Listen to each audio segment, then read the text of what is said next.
장례식장의 공기는 무겁고 차가웠습니다. 조문객들은 차례차례 들어와 저를 위로했습니다. 사모님, 사장님은 정말 좋은 분이셨어요. 저는 고개를 숙이며 눈물을 삼켰습니다. 그때였습니다. 장례식장의 문이 열리고 검은 코트를 입은 설 과장이 들어왔습니다. 그녀는 당당한 걸음으로 영정 앞에 섰습니다. 그리고 울먹이며 말했습니다. 오빠는 저만 사랑했어요. 어제까지도 저한테 돌아온다고 했습니다. 순간 제 눈물이 멎었습니다. 슬픔은 사라지고 제 안에 치솟은 건 오직 분노뿐이었습니다. 조문객들 사이에서 술렁임이 퍼져나갔습니다. 뭐라고? 지금 저 여자가 뭐라고 했어? 설마 내 연녀야? 저는 치를 떨며 속으로 외쳤습니다. 웃기지 마. 20회를 제가 버텼습니다. 가정을 지켰고 공장을 함께 키웠습니다. 내가 뭘 알아. 하지만 설 과장은 저를 바라보며 아주 얇은 미소를 지었습니다. 그 웃음은 저를 조롱하는 것 같았습니다. 며칠 전까지만 해도 남편은 늘 바쁘게 직원들과 일하고 있었습니다. 공장은 늘 분주했습니다. 반도체 부품이 쉼없이 돌아가고 기계음이 가득했습니다. 그날 부장이 다가와 남편에게 말했습니다. 사장님, 이번 대기업 계약도 성사되셨다면서요? 남편은 미소를 지으며 대답했습니다. 그래, 이제 우리 공장은 더 크게 뛸 거야. 다들 수고 많았다. 저는 그 말을 믿었습니다. 늘 성실했고 가정에도 헌신적인 남편이었으니까요. 그런데 그 순간이었습니다. 남편이 갑자기 가슴을 움켜쥐더니 그대로 쓰러졌습니다.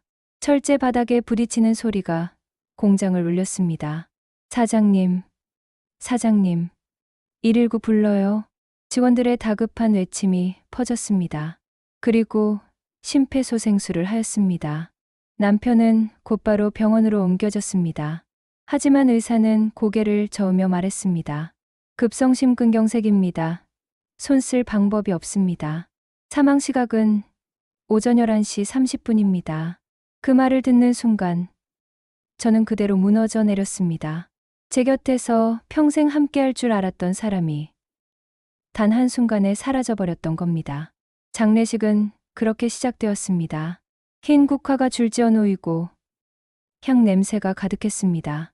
저는 남편의 영정을 바라보며 흐느꼈습니다. 그런데 설 과장이 나타난 겁니다. 그녀는 아무렇지 않게 걸어와 영정 앞에 서더니 마치 본처라도 되는 듯 눈물을 보였습니다.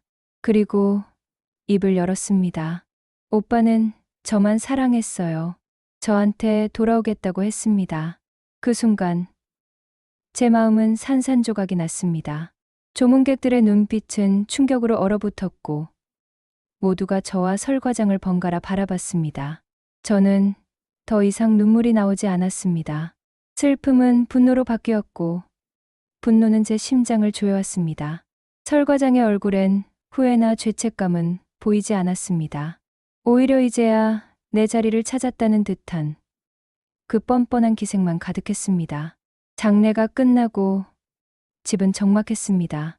조문객들이 모두 떠나고 흰 국화만이 방 안을 메웠습니다.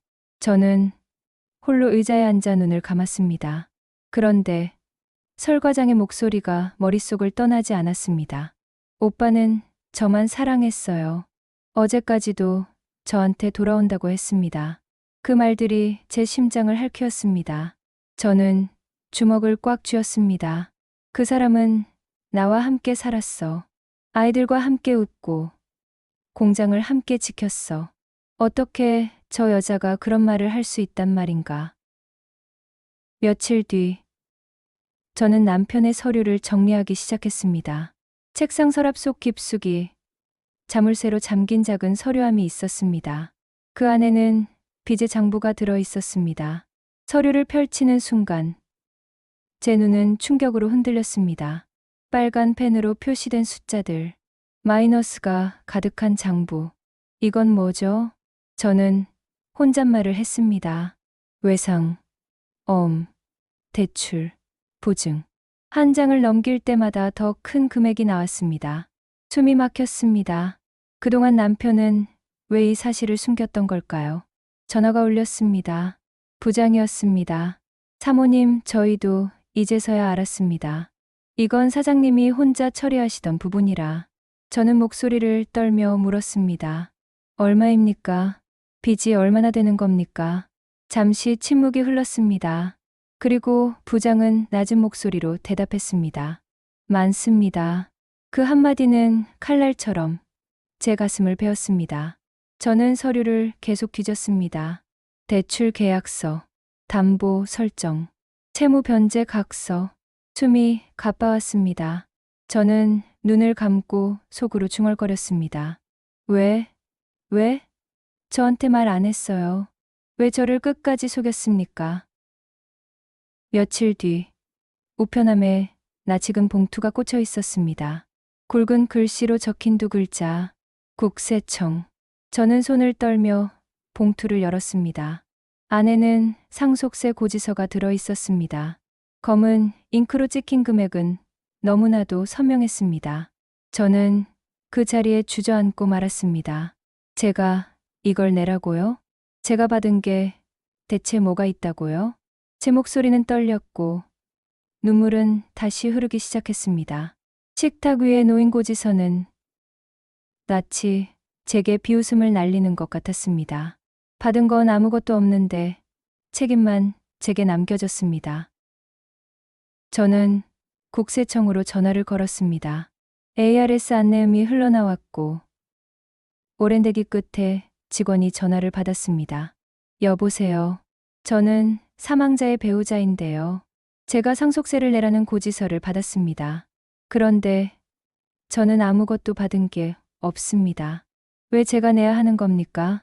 직원의 목소리는 차가웠습니다. 상속인 명단에 이름이 올라가 계십니다. 법적으로 납부 의무가 있습니다. 저는 소리쳤습니다. 아무것도 안 받았는데도요? 빚밖에 없는 사람인데도요? 그러나 직원의 대답은 짧았습니다. 규정상 그렇습니다. 뚝. 전화를 끊었습니다. 저는 수화기를 내려놓으며 세상의 벽을 느꼈습니다.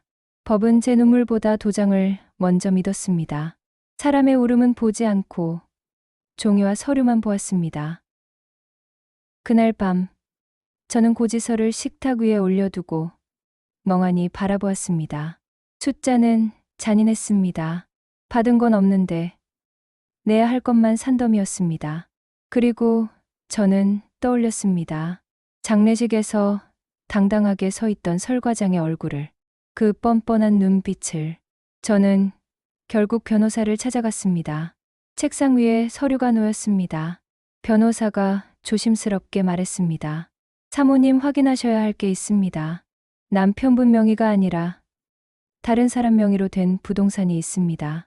저는 긴장된 목소리로 물었습니다. 다른 사람 누구요? 변호사는 서류를 제 앞으로 밀었습니다. 저는 그 종이를 받아들고 손끝이 떨렸습니다. 등기부등본이었습니다. 거기엔 낯익은 이름이 선명하게 찍혀 있었습니다. 설 과장. 저는 눈을 크게 떴습니다. 뭐라고요? 설 과장 명의라고요? 변호사는 고개를 끄덕였습니다. 자금 출처는 남편분으로 보입니다. 하지만 명의는 설 과장으로 되어 있습니다. 법적으로는 설 과장이 집의 소유자가 맞습니다. 순간 제 심장은 다시 무너져 내렸습니다. 저는 손으로 입을 가리며 떨리는 목소리로 중얼거렸습니다. 그 집이 내 이름이라니. 집에 돌아와 서류를 책상 위에 펼쳐놓고 바라보았습니다. 소유자 설 과장. 그 글씨가 저를 조롱하듯 비웃고 있었습니다. 저는 머리를 감싸쥐고 바닥에 주저앉았습니다.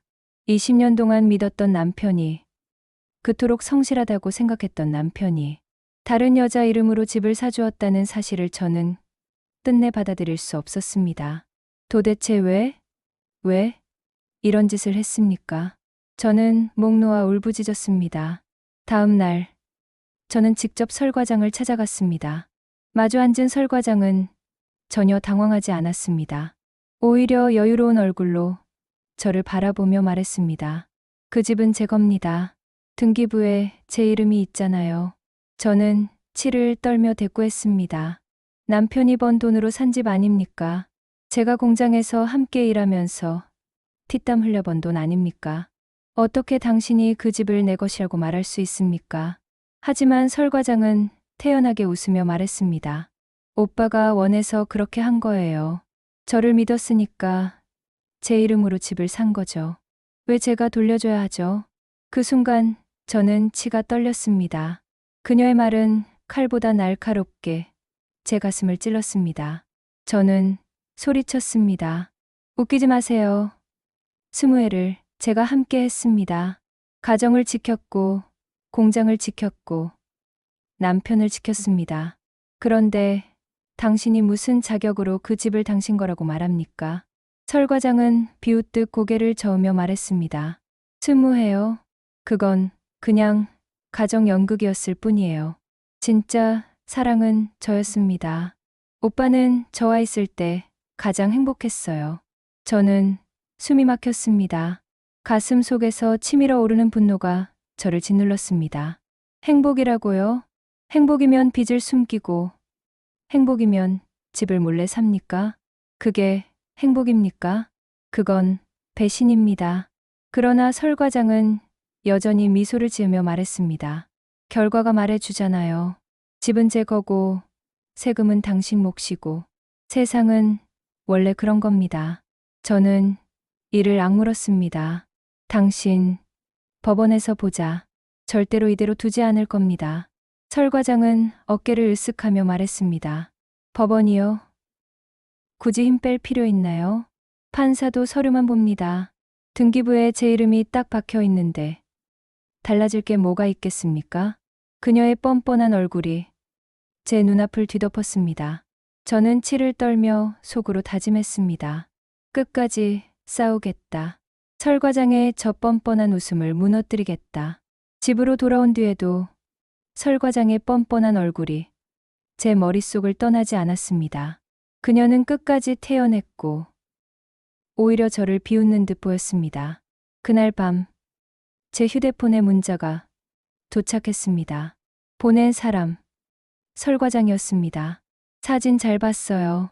햇살이 참 좋은 집이네요. 이 집, 제게 정말 소중한 곳이에요. 저는 손이 덜덜 떨렸습니다. 남편이 제게 단 한 번도 보여주지 않았던 집, 서로 주고받았던 메시지를 나에게 보여주는 겁니다. 그 집을 설 과장이 당당하게 자기 것이라며 자랑하고 있었습니다. 며칠 뒤, 집 앞에 커다란 꽃바구니가 배달되었습니다. 리본에는 이렇게 적혀 있었습니다. 행복은 선택, 설 과장 드림. 저는 순간 숨이 막혔습니다. 남편의 장례가 끝난 지 얼마나 됐다고. 그녀는 벌써 제 앞에서 행복을 말하고 있었습니다. 저는 무릎이 풀려 그 자리에 주저앉았습니다. 웃음이 터져 나왔습니다. 그러나 그 웃음 뒤에는 터져 나오는 울음과 분노가 함께 뒤섞여 있었습니다. 그녀는 단 한 번도 죄책감을 보이지 않았습니다. 후회도 없었습니다. 오히려 내가 이겼다는 듯한 뻔뻔한 자신감만 가득했습니다. 저는 창문을 열고 차가운 공기를 들이켰습니다. 그러나 가슴속 불길은 식지 않았습니다. 설 과장은 장례식장에서 저를 짓밟았고 고지서와 등기부 등본으로 제 삶을 무너뜨렸으며 이제는 문자와 꽃바구니로 저를 조롱하고 있었습니다. 저는 스스로에게 다짐했습니다. 설 과장 당신이 만든 이 지옥에서 저는 반드시 빠져나올 겁니다. 그리고 끝까지 싸워서 당신의 그 뻔뻔한 미소를 무너뜨릴 겁니다. 제 안에서 치밀어 오르는 분노는 더 이상 감출 수 없었습니다. 그리고 그 분노는 제 눈물보다 더 뜨겁게 제 가슴을 채우고 있었습니다. 저는 절대 물러서지 않을 겁니다. 그리고 제 안에서 다시 한번 뜨거운 분노가 치솟고 있었습니다. 남편은 생전에 설 과장에게 집을 사주었습니다. 저는 그 사실을 전혀 알지 못했습니다. 남편이 떠나고 난 뒤에서야 등기부에 찍힌 이름을 보고 알게 되었습니다. 받은 게 아무것도 없는데 남은 건 빚과 세금뿐입니다. 집은 설과장 명의였고 책임은 제 몫이 되었습니다. 여러분이라면 이 억울한 상황 어떻게 하시겠습니까? 저는 포기하고 싶었습니다. 하지만 치솟는 분노 때문에 법까지 가보려 합니다. 여러분이라면 싸우시겠습니까? 아니면 모든 걸 내려놓고 포기하시겠습니까? 이런 법, 이런 제도, 도대체 누구를 위한 것일까요? 여러분의 생각을 댓글로 꼭 남겨주세요. 그리고 이 이야기가 마음에 와 닿았다면 구독과 좋아요 부탁드립니다. 여러분의 한마디가 저 같은 사람에게는 정말 큰 힘이 됩니다.